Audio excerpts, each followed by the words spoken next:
all of you to this untimed event.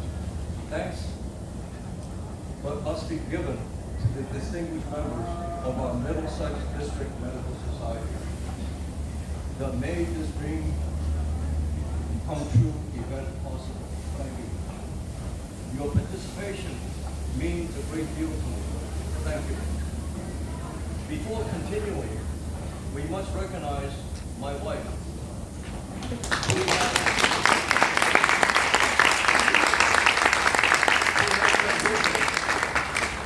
Through the thick and thin, along with my parents.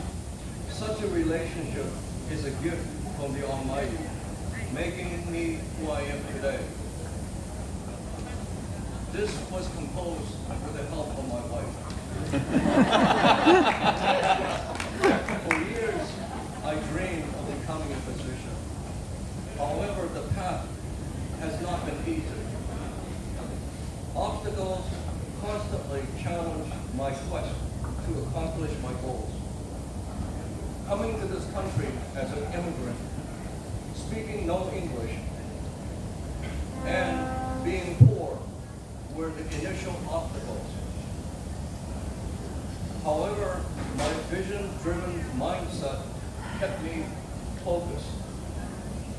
Even having dyslexia did little to discourage me. I simply learned to adapt with these deficiencies. These barriers, in reality, have become blessings in disguise. Being poor became an asset rather than a liability,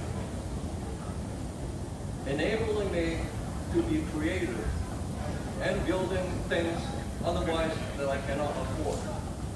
For example, I started working at the age of 10. We didn't have any money. But how do I get there? So since I was creative, I went to the junkyard, looked for parts. I built myself a bicycle so I can go to work. So being poor makes you creative. So it's really become an asset. I simply survived and persevered with these obstacles. Without hesitation, I started applying to medical schools. 50 medical schools a year I used to apply. And that began in the 1960s. I know you probably think I'm only 29, but mathematically, you know, I can't be 29. Knowing the challenges, I made every effort to enhance my credentials. So I went to graduate school, obtaining multiple degrees. I have more than one degree. It's not because I'm intelligent. It is because I'm trying to get into medical school. You do need credentials. But unfortunately, I still could not get into medical school. They rejected me. Finally, during my research in pharmacology, I discovered that local anesthetics had excitatory activities, which was contrary to the well-known mechanism of action of local anesthetic. Totally contrary. And I was dumbfounded when I saw that. With these revolutionary findings, our pharmacology department redirected my research. And I didn't argue because I was working on the phenomenon of desensitization with acetylcholine. That was my research. I was ready to complete that research and obtain my master's degree, but yet I obeyed the Department of Pharmacology to change my research completely to go into this new field and to solve the problem of this unknown phenomenon. And unfortunately, back in 1970, there were no instrument available to measure simultaneous measurement of muscle, electrical, and mechanical activity. No one knows anything about how you measure muscle, electrical, and mechanical activity. Where's the machine you buy something like that? They don't exist in 1970. I don't even know whether they exist today or not. But anyway, since pretty creative. I went to the local hardware store and picked up all the parts that I needed to build this machine that is capable of measuring electrical and mechanical activities of muscles. You need to do that. How do you solve a problem without a machine? And just because there's no machine, you can't say, well, I can't do it because there's no machine. You just have to do it. You know, at my house, we had a deck, and we had to nail something which is this far deep. How do you do it? So I made a tool to nail something which is deep within. Well, you can't say, well, they don't sell such a tool.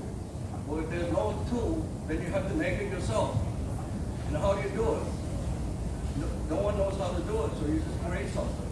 So being poor is actually not so bad. So in short, our mission was successful.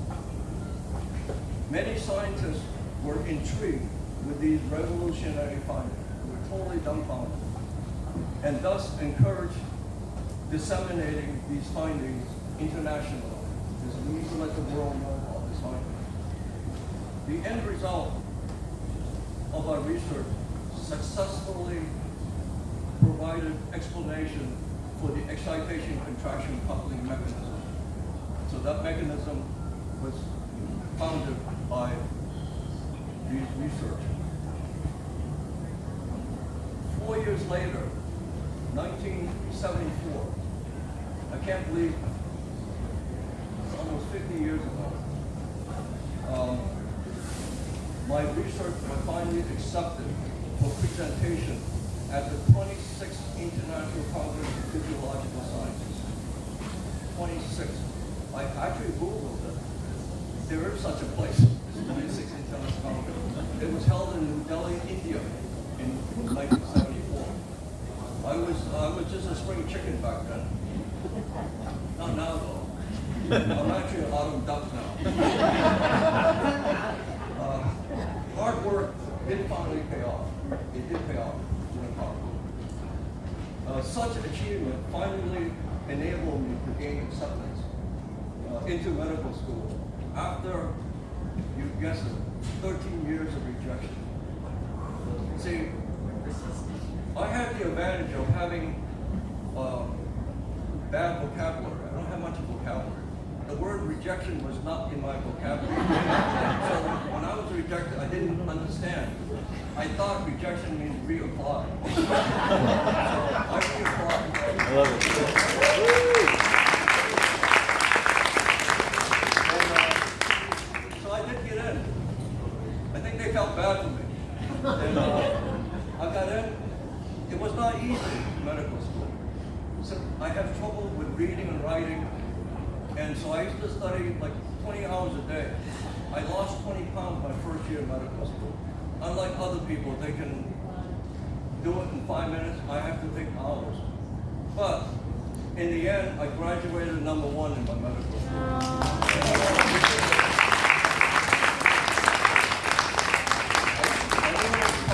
I guess you can call this luck if you want. But in conclusion, years of struggle and rejection were, in fact, blessings in disguise. So it's really not too bad to be rejected, so don't worry. And then enable me to relate well with the poor and disadvantaged population where I serve at the Greater Lawrence Family Health. You help the poor and disadvantaged. When you help them, in reality, you're helping yourself. And in our crowd, we have the 2 top officials from the Greater Lawrence Family Health. They do a lot more than I do because I follow them, and they're great examples to follow. They're amazing. The 2 right there, Dr. Fish and Dr. Kelly.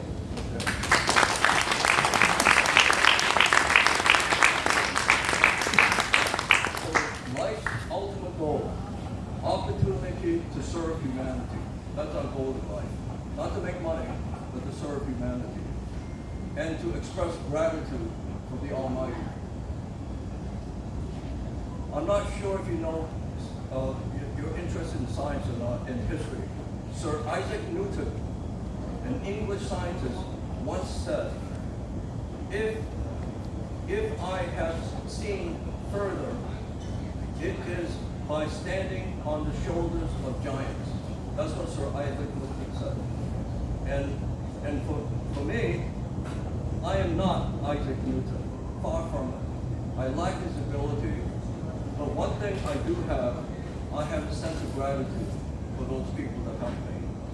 There are people that helped me to be here, to receive that award. They are Grayson Armstrong,